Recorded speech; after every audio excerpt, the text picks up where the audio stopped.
የተጣሉት እግዚአብሔርን ስላመለኩ እግዚአብሔርን ስለፈሩ እግዚአብሔርን ስለመረጡ ነው። እነ ዳንኤል በተራቡ አናብስት ጉድጓድ ውስጥ የተወረወሩት እግዚአብሔርን ስላሉ ነው። እግዚአብሔርን ስላመለኩ ነው። ለእግዚአብሔር ስለተገዙ ነው። በአዲስ ኪዳን ክርስቶስም እንደተናገረው እንግዲህ መከራ አለባችሁ ብሏል። ሁላችንም በአንገታችን ላይ ያንጠለጠልነው መስቀል ያሰርነው ማተባችን የሚያሳየው የእግዚአብሔር መሆናችንን ብቻ ነው። የእግዚአብሔር ሰዎች መሆናችንን ሰዎች የሚያውቁን መስቀላችንን አይተው ማህተማችንን አይተው ነው። ይህ መስቀል ተሸክመነው የምንዞረው ጌጥ ሳይሆን መከራ ነው፣ ስቃይ ነው፣ ሞት ነው፣ ረሃብ ነው፣ ችግር ነው፣ እስራት ነው። የሚወደኝ ቢኖር ራሱን ይካድ መስቀሌን ተሸክሞ ይከተለኝ ያለው የእንጨት መስቀል መሸከም ሳይሆን ስለ ክርስቶስ ስለ ስሙ የሚመጣውን መከራ መቀበል እንድንችል ነው። ስለ ስሜ በዓለም ሁሉ የተጠላችሁ ትሆናላችሁ ይላል። የማቴዎስ ወንጌል ምዕራፍ 24ን ስናነብ ስለ ዕለተ ምጽአቱ ሲናገር በዓለም ሁሉ ስለ ስሜ የተጠላችሁ ትሆናላችሁ፣ ይገድሏችኋል፣ ያሳድዷችኋል፣ ያስሯችኋል፣ ያዋረዷችኋል፣ ይሰድቧችኋል ይላል። ይሄንን ሁላችንም አውቀን ነው የምንከተለው። ለክርስቶስ ያልተመለሰች ዓለም ለኔና ለናንተ ቅንጣት ታህል ሐዘን የላትም።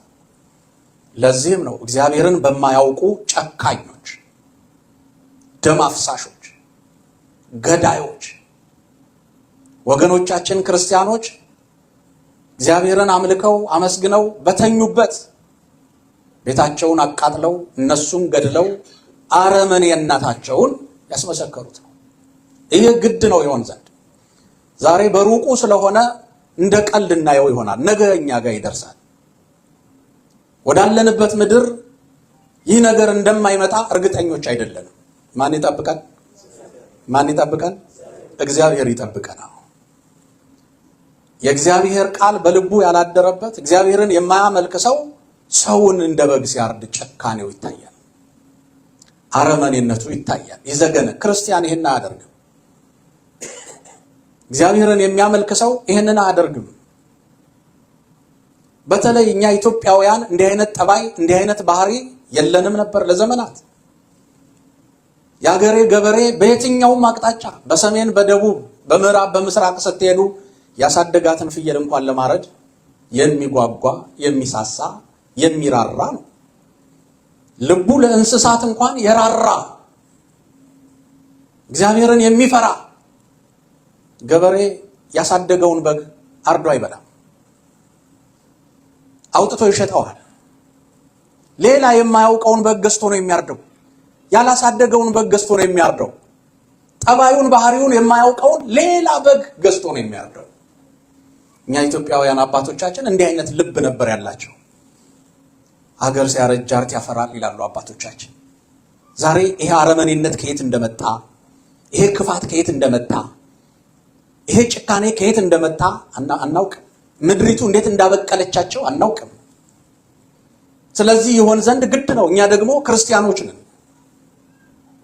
እግዚአብሔርን የምናመልክ ነን። እነዚህ ሰዎች ክርስቲያን በመሆናቸው ብቻ ተመርጠው የተገደሉ ናቸው። ክርስቲያን በመሆናቸው ብቻ ኦሮሞ ሊሆን ይችላል፣ አማራ ሊሆን ይችላል፣ ትግሬ ሊሆን ይችላል፣ ደቡብ ሊሆን ይችላል፣ ወላይታ ሊሆን ይችላል። ግን አንገቱ ላይ መስቀል ስለታየ ብቻ ተገድሏል።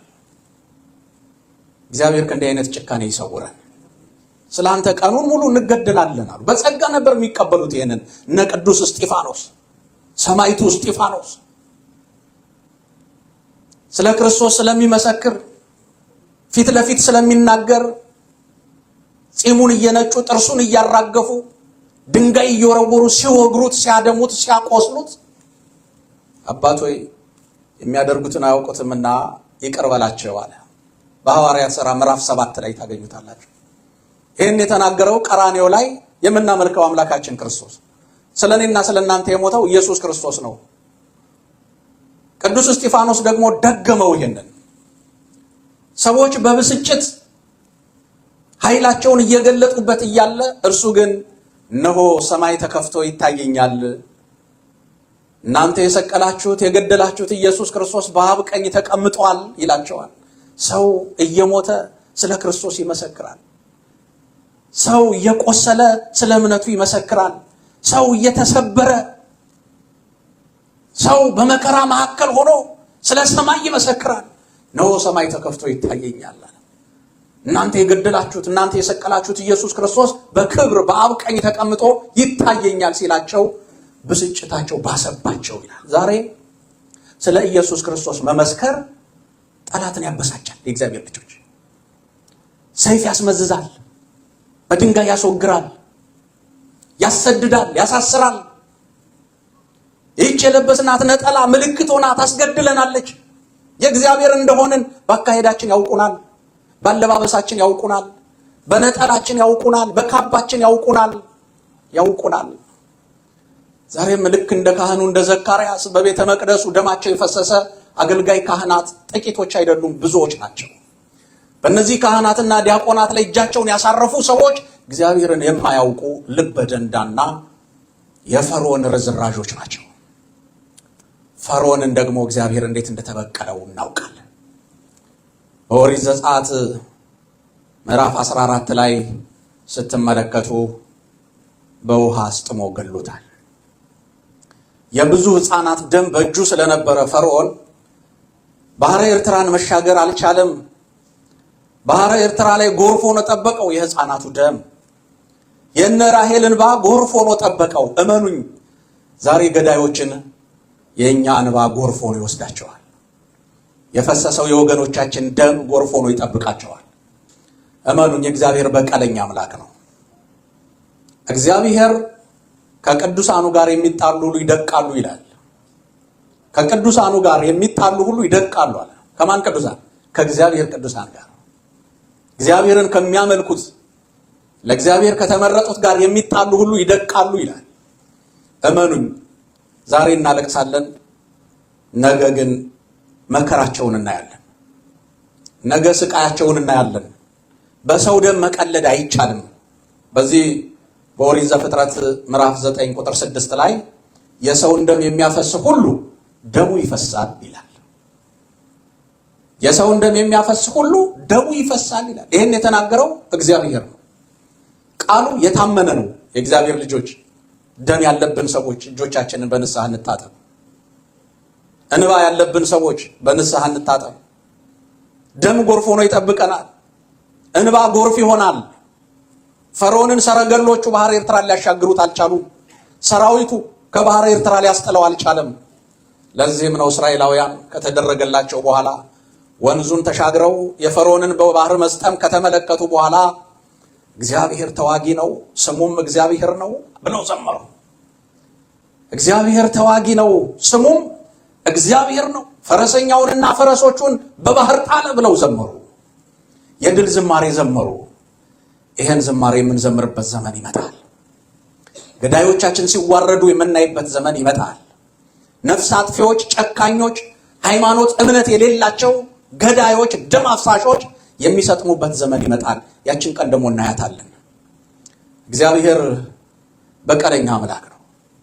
ስለዚህ ስለኔ በዓለም ሁሉ የተጠላችሁ ትሆናላችሁ የሚለው ዛሬ በየጫካው ክርስቲያን የተባለ ሁሉ እንደ ዶሮ አንገቱን እየተጠመዘዘ ማተቡ እየተበጠሰ አላሁ አክበር በል እየተባለ መከራውን በማየት ላይ ነው ያለው። ምናልባት ገዳዮችን ብቻ ሳይሆን የሚመለከታቸው ባለስልጣናትንም ጭምር እግዚአብሔር ዋጋ ያስከፍላቸዋል። የመጀመሪያው የአንድ መንግስት ትልቁ ስራው ሕግ ማስከበር ነው። ጸጥታውን ማስከበር ነው። ሰላም ማስፈን ነው።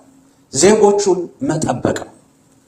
የእግዚአብሔር ልጆች በዝምታ የታለፉ ነገሮች፣ በመግለጫ የታለፉ ነገሮች ነገ ዋጋ ያስከፍላሉ።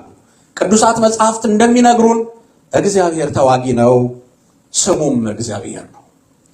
እነዚህን ዛሬ በጸሎተ ፍትሐት ያሰብናቸውን ቅዱስ ሲኖዶሱም መላዋ የኢትዮጵያ ኦርቶዶክስ ተዋሕዶ ቤተክርስቲያን በጸሎተ ፍታት እንድታስባቸው ያደረገቻቸው እነኚህ ሰዎች ሕፃናት አሉ እዚህ ውስጥ፣ ደካሞች፣ አረጋውያን፣ ሮጠው ማምለጥ የማይችሉ አሉ እዚህ ውስጥ።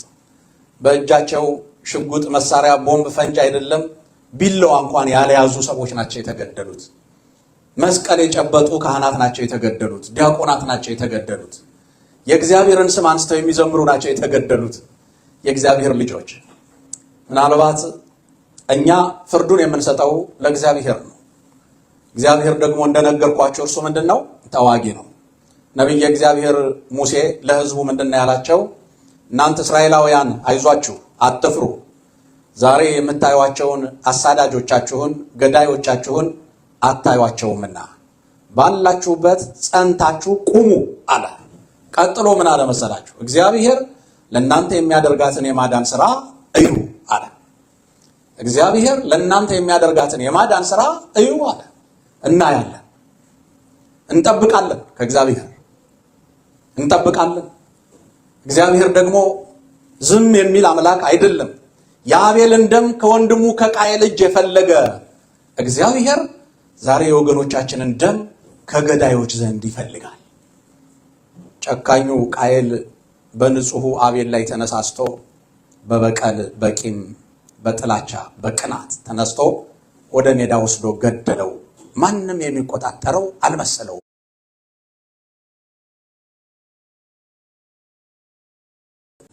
ማንም ያየው አልመሰለውም። እሱ ከአዳም እና ከሔዋን ተሰውሯል። ከእግዚአብሔር ግን መሰወር አይችልም። በቃ ከዚህ በኋላ የሚያስቀናኝ ወንድም ባጠገቤ የለም ብሎ ገደልኩት ብሎ ጉዞውን ሲያደርግ እግዚአብሔር ድምፁን ከፍ አድርጎ መብረቃዊ የሆነ ድምፅ አሰማው። ነጎድጓዳዊ የሆነ ድምፅ አሰማው። ቃየል ቃየል አለው። ወዴት ነህ? ወንድም አቤልስ የት አለ አለው። ይኸውላችሁ ዛሬ እነ ገብረ ማርያም፣ እነ ወልደ ማርያም፣ እነ ገብረ እግዚአብሔር፣ እነ ገብረ ሥላሴ ተገለው ይሆናል። ነገ እግዚአብሔር ስማቸውን እየጠራ የእያንዳንዳቸውን ደም ከእጃችን ይፈልጋል። ቃየል የሚመልሰው መልስ አልነበረው። ስላልነበረው ምን አለ? እኔ የወንድሜ የአቤል ጠባቂ ነኝን አለ። ማፈሪያ ነው።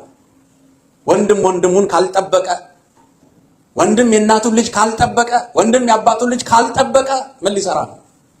እኔ የወንድሜ የአቤል ጠባቂ ነኝን አለ።